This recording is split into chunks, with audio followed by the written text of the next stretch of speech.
Hoy vamos a hablar sobre un horrible asesinato, un caso que llamó la atención de los investigadores por la brutalidad y la hazaña del asesino hacia su víctima. El 16 de enero de 2019, Miriam Vallejo salió a pasear a sus 4 perros. Era de noche y decidió recorrer alrededor de 950 metros para pasear a los animales. No sabía, sin embargo, que nunca volvería a casa. Alguien acabó con su vida de una forma brutal, asestándole 89 puñaladas. Y lo peor de todo es que la persona que lo hizo sigue a día de hoy en la calle. Esa misma noche, una pareja decide también sacar a sus perros a pasear más o menos por la misma zona a unos 7 kilómetros de Villanueva de la Torre. En un campo perteneciente a la localidad de Meco encuentran a una chica gravemente herida, está tendida en el suelo y está llena de sangre. No puede ni siquiera hablar, solo balbucea. Es en ese momento cuando deciden llamar al 112. En cuanto recibe esa llamada, emergencia se pone en acción.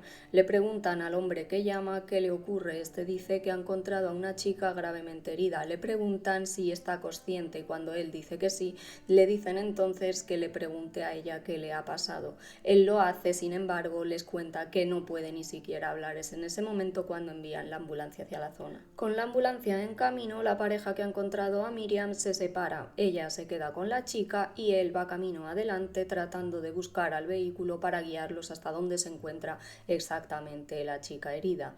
Durante el tiempo que están separados, la chica que se queda con Miriam asegura que no se escucha nada en toda la zona, solo están por allí los 4 perros a los que paseaba. La chica cuenta que en un momento dado uno de ellos se acercó a su dueña, ella trató de estirar la mano y en ese momento dejó de moverse y ya no volvería a respirar. La joven fallece en ese campo de Meca y es entonces cuando la Guardia Civil inicia la investigación. Lo primero que tienen que hacer es determinar quién es esa chica. Descubren que es Miriam Vallejo, de solo 25 años. La encuentran en una zona bastante alejada. El vecindario más cercano estaba alrededor de 1 kilómetro. El siguiente paso es analizar la escena del crimen. Allí hallan, además de sangre, una bufanda y sobre la misma un mechón de pelo de la víctima. Encuentran también su móvil y la correa con la que ha sacado a los perros. No encuentran, sin embargo, el arma del crimen.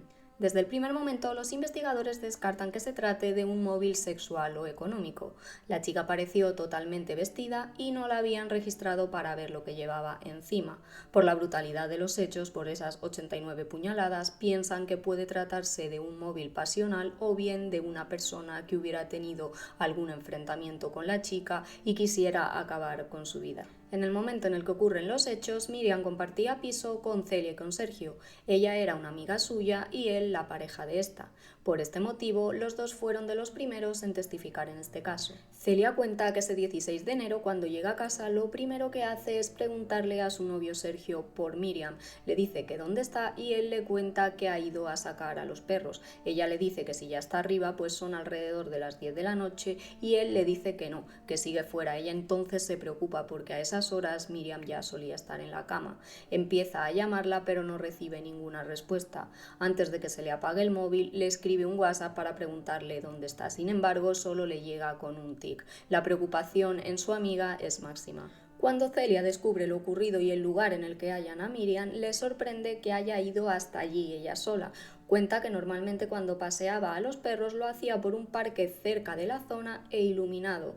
Cuenta que le daba miedo la oscuridad y que tampoco le gustaba demasiado andar. Dice además que el día en el que ocurrieron los hechos estaba más o menos mala, por lo que descarta que se fuera tan lejos ella sola paseando. Ese mismo día declara Sergio, el novio de Celia. Él es el último que la ve con vida. Cuenta que Miriam a eso de las 8:30 le dice que se va a pasear a los perros. A eso de las 10 le sorprende que la chica no haya vuelto, pero tampoco le da importancia porque cuenta que su novia siempre le dice que le saque más tiempo. Por eso tampoco le prestó demasiada atención al hecho de que a las 10 aún no hubiera regresado. Los investigadores se centran entonces en su entorno, buscan qué hizo la chica ese mismo día antes de desaparecer para ver si así encuentran al posible culpable. Esa mañana la chica, como siempre, se desplazó hasta la empresa en la que trabajaba como administrativa. Estaba a unos 40 kilómetros de casa. Allí no notaron nada extraño, tampoco las compañeras que normalmente tenían contacto con ella. Ese 16 de enero a las 6:30 de la tarde, las cámaras de su trabajo captan a Miriam saliendo de la empresa. Se dirige entonces hasta casa de su tía. Allí pasa un tiempo con su primo y con su tía y ésta le pregunta si quiere quedarse a cenar. Miriam le dice que no, que tiene prisa porque tiene que pasear a sus perros. Su tía en la sexta contó que la notó rara, pero que no le echó demasiadas cuentas porque en un primer momento creyó que era porque estaba enferma, ya que el día anterior faltó al trabajo por este motivo. Tras salir de casa de su tía, Miriam va directamente hasta su domicilio. Allí se encuentra con Sergio. Coge antes de salir de casa unos collares luminosos que les había comprado a los perros y que le acababan de llegar ese día. Sin más, sale a pasear a los canes. La gran pregunta es, ¿salió Miriam sola aquella noche o pudo irse acompañada? Sergio cuenta que la chica le dice que se va a pasear a los perros sin más. Dice además que normalmente esto lo hacía Celia porque Miriam llegaba bastante tarde del trabajo. En ocasiones lo hacían las dos juntas y si no lo hacía el propio Sergio junto a su novia. Cuenta que tenía buena relación con ella y que esa noche él no salió de casa para nada. Cuando sale de casa, Miriam mantiene una larga conversación telefónica, cuelga el teléfono a eso de las 20:33. No sería hasta las 20:53 cuando la pareja se encuentre a Miriam en el suelo herida y llame a emergencias.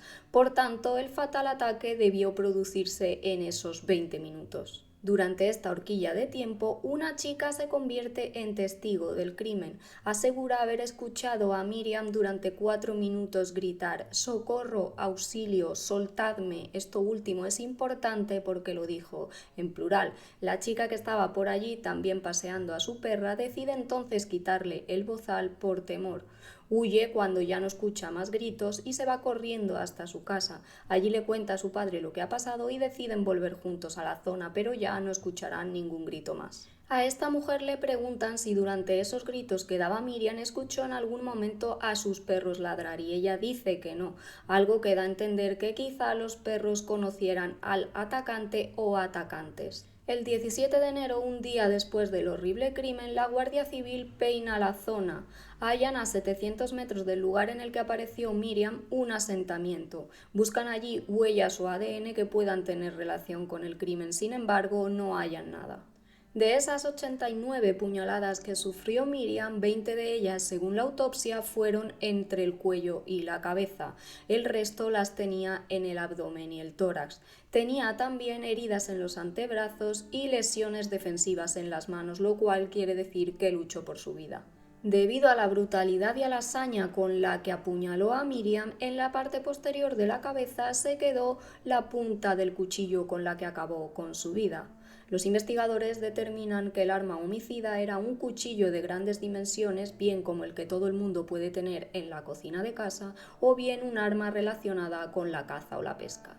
Por otro lado, sigue la investigación en el círculo cercano de Miriam. Los investigadores descubren que la chica había tenido pareja hacía un tiempo. Este se llamaba Rubén. Habían llegado a convivir juntos, sin embargo, la cosa no cuajó.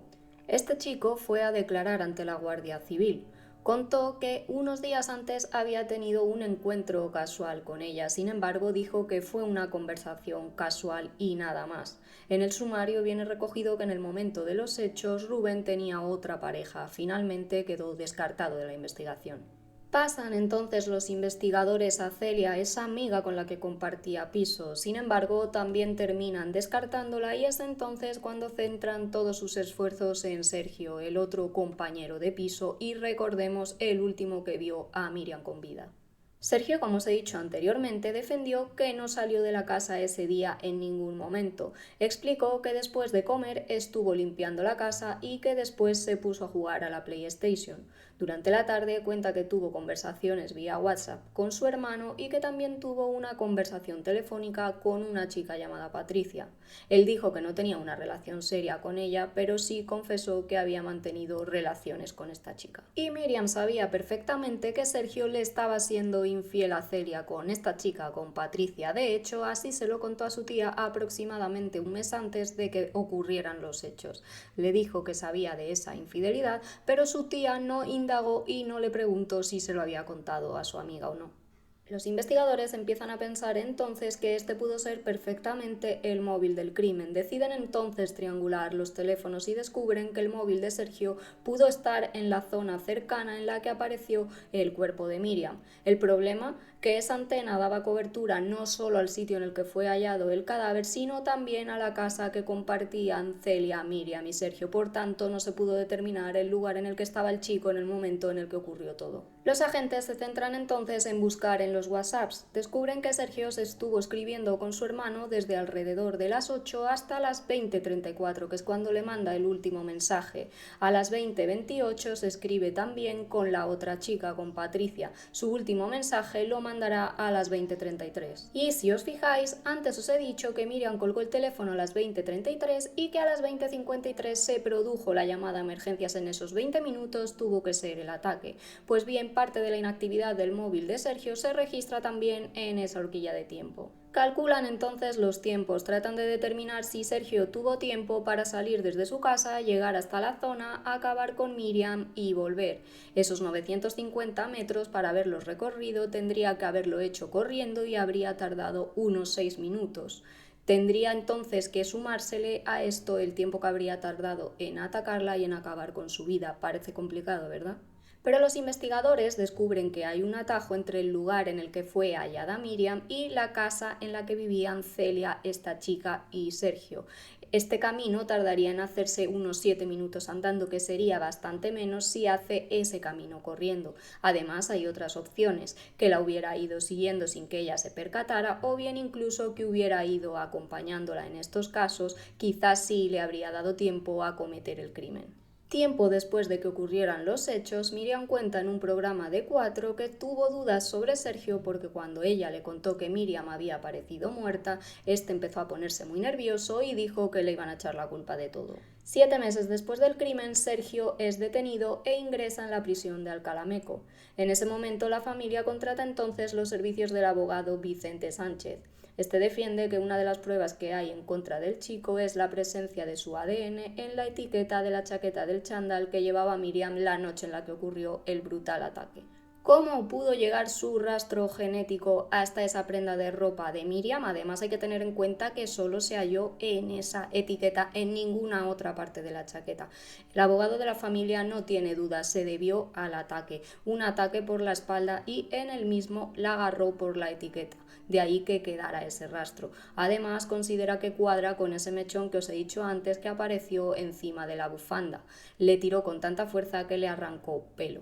Sergio pasó 4 meses en prisión, pero finalmente fue puesto en libertad con cargos. La jueza consideró que ese ADN en la etiqueta no era prueba suficiente, pues compartían casa y podría haber sido fruto de una transferencia.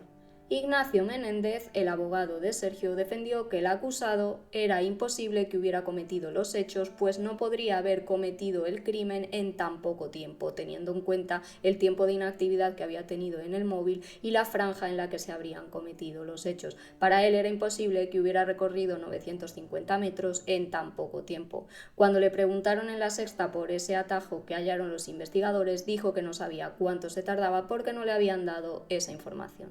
Estos son los mensajes que recibió el coordinador de la terapia de Alberto, el toxicómano que os he dicho que lo confesó todo. Sin embargo, para él estaba mintiendo, no era quien había acabado con la vida de Miriam. Cuenta que en otras ocasiones ya se había inventado ciertas historias producto del alcohol y de las drogas. Con esta información, los investigadores tiran del hilo y descubren que este hombre vivía en Azuqueca en el momento en el que ocurrieron los hechos, a unos 3 kilómetros de distancia del lugar en el que apareció Miriam. Sin embargo, descubren también algo que les llama la atención, y es que este hombre coincidió en prisión con Sergio. Tenía antecedentes por violencia doméstica y por amenazas. El abogado de Sergio dice que su defendido apenas tuvo contacto con Alberto, con este toxicómano, que habló apenas 5 minutos con él en la prisión de Alcalameco cuando le preguntó por qué estaba en la cárcel. Fue un año después cuando este hombre confesó lo que supuestamente había hecho, y lo hizo, según el abogado de Sergio, porque no podía dormir, no tenía la conciencia tranquila. Ignacio Menéndez, el abogado de Sergio, considera que pudo acabar perfectamente Alberto con la vida de Miriam. De hecho, cree que pudo estar presente en ese asentamiento que estaba a 700 metros del lugar en el que apareció la joven, que en algún momento de ese camino en el que ella iba paseando a los perros se cruzara en el camino de Alberto y que éste, quizá movido por el síndrome de abstinencia, acabara brutalmente con su vida. Sin embargo, la Guardia Civil no le da demasiada credibilidad a esta confesión de Alberto. Se le investiga simplemente porque él asegura haber sido el autor de los hechos. No les cuadra ni siquiera el número de puñaladas que le dijo al que llevaba la terapia que le había propinado a la víctima. El caso se cerró sin culpables. Sin embargo, la familia luchó y consiguió 3 años después, en septiembre de 2022, que el caso se reabriera. Pero la falta de pruebas otra vez hizo que la jueza volviera a cerrarlo a principios de 2023. La familia interpuso un recurso ante la Audiencia Provincial de Madrid en julio de este año, sin embargo no se admitió, por lo que no se volvió a reabrir el caso. El auto estima que los indicios encontrados no son suficientemente probatorios para acusar del asesinato ni a Sergio ni a Alberto. En el caso de Sergio, consideran que el hecho de que hubiera ADN en esa etiqueta de la chaqueta del chándal puede deberse a una mera transferencia, pues compartían casa. En cuanto al teléfono, como os he dicho anteriormente, tampoco se pudo demostrar que no hubiera estado en casa como él dijo ese día. En el caso de Alberto, el auto recoge que si fue investigado fue simplemente por su confesión, ya que no se halló ADN en Miriam y tampoco en ningún lugar de la escena del crimen. Están a punto de cumplirse 5 años de este horrible crimen y el asesino o asesinos siguen en la calle. Y es que no se pudo determinar siquiera cuántas personas habrían participado en este horrible ataque. La familia de Miriam Vallejo, mientras tanto, promete seguir luchando todo lo que les quede de vida por justicia para su hija.